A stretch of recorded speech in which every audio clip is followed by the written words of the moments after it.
کسی خوشبو کا دھواں اگر آپ سونگیں گے تو اس سے بھی آپ کا روزہ ٹوٹ جاتا ہے. کسی خوشبو کا دھواں سونگنا, خوشبو سونگنے سے روزہ نہیں ٹوٹتا,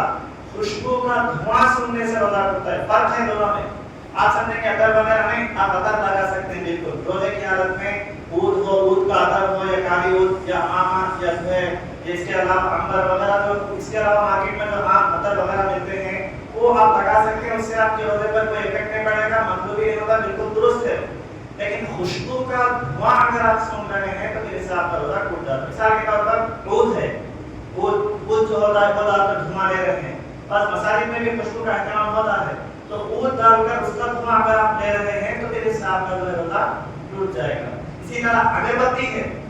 اگربتی بھی لگا کر عمدن سونگ رہے ہیں, خوشبو سونگنے کے خاطر عود ڈال کر اس کا دھواں سونگ رہے ہیں, اور خوشبو سونگنے کے خاطر اگربتی لگا کر دھواں سونگ رہے ہیں, عمدن کر رہے ہیں, تو اس سے آپ کا روزہ ٹوٹ جائے گا. سہون یا غلطی سے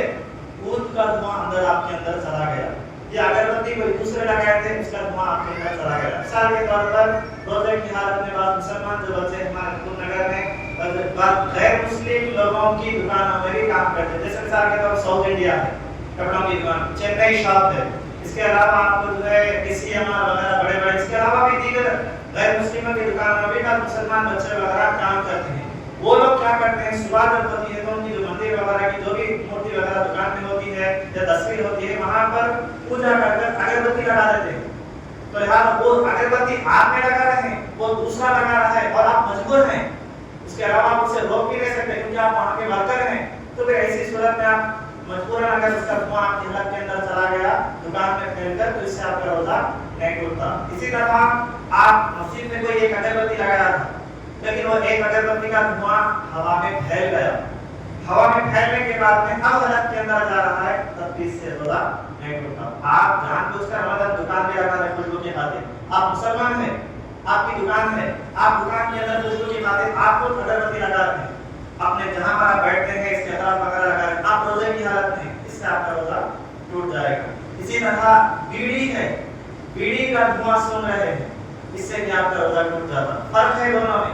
بیڑی یا سگریٹ آپ خود روزے کی حالت میں رہ کر سلگا کر آپ خود پی رہے ہیں, تو اس سے آپ کا روزہ ٹوٹ جاتا. کوئی دوسرا پی رہا تھا بیڑی, آپ سامنے سے گزر گئے, یا کوئی دوسرا اپنی آپ کے سامنے سے پیتا ہوا گزر گیا, اس کا دھواں آپ کے رگ کے اندر چلا گیا, نہیں ٹوٹتا اس سے روزہ. یا سگریٹ پی رہا تھا کوئی آدمی, آپ سامنے سے چلے گئے, یا آپ ٹھہرے ہوئے تھے, کوئی دوسرا آدمی سامنے سے چلا گیا, وہ سگریٹ پی رہا تھا, تو اس سے آپ کا روزہ نہیں ٹوٹتا. آپ کو دمادم سگریٹ پی رہے ہیں, کسی کو طلب ہے بیڑی پینے کی طلب یا سگریٹ پینے کی, یا پھر وہ جو ایک کش دو کش مان رہا ہے, اس سے آپ کا روزہ ٹوٹ جاتا. اور پوری بیڑی پینے کی ضرورت نہیں ہے, پورا سگریٹ پینے کی ضرورت نہیں, ایک بار بھی ایک پھونک بھی مار لیا یا ایک کش بھی مار لیے, آپ کا روزہ ٹوٹ جاتا ہے. ہمارے اگر آپ کر رہے ہیں, کوئی دوسرا کر رہا تھا, اس کا دھواں غلطی سے چلا گیا, تو اس سے آپ کا روزہ نہیں ٹوٹتا, مکروہ نہیں ہوتا, بے فکر رہیے.